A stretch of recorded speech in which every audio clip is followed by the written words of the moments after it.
Welcome to IronPlane Presents.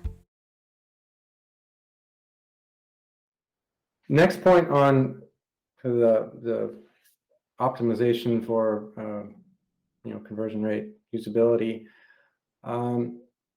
is starting to look at off-site, right? So SEO. Google has another good tool for this. It's called Google Search Console. Until maybe a year or so ago, it was called Webmaster Tools. So maybe that sounds familiar. Similar to PageSpeed.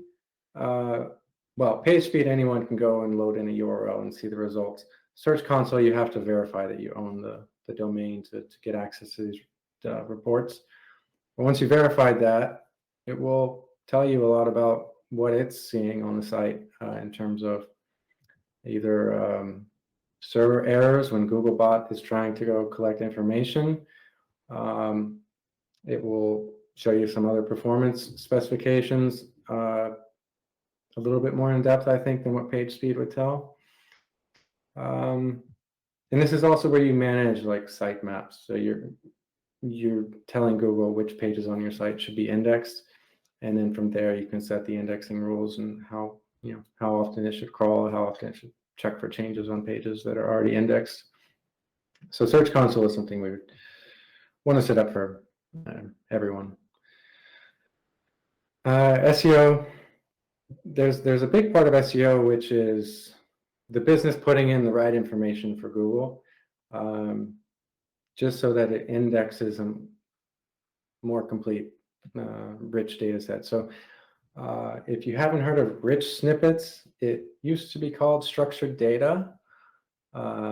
I guess Google likes to change their names a lot, but rich snippets is if you're doing a Google search and there's product results and you don't even have to go to the product page to see the price. Within that search result, you can see price, you can see in stock, out of stock, back order, you can see a star rating. These are all what's called rich snippets, and you have to feed that. The information exists on your site already in most cases. It's just feeding that information to Google in the right way. And so it can display that information to the customer.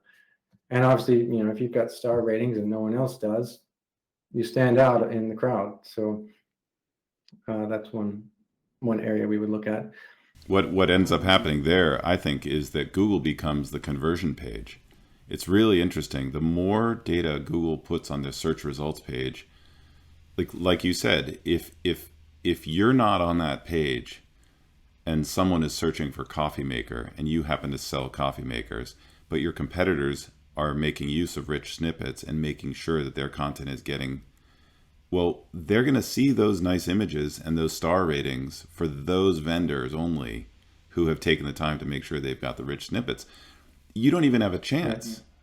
If images sell much more effectively than words or text, and so they'd have to scroll down the page, even if you're ranking third place, for coffee makers on Google search results page. Those images still will capture your target audience much more effectively, I think. Yeah, it does stand out in a sea of text.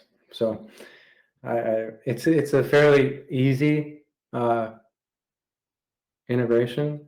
Not even integration. It just serves the data in a prepared format for Google. When it does index, it sees that, okay, this is information in a specific format, and we know how to index this. And I say Google, but these rich snippets, it's in a standard format. It's not Google's format. So Bing and Yahoo and probably even DuckDuckGo and other engines will pick these up as well. For more insight on how to improve your e-commerce website, visit ironplane.com. Follow us on social media and like and subscribe below.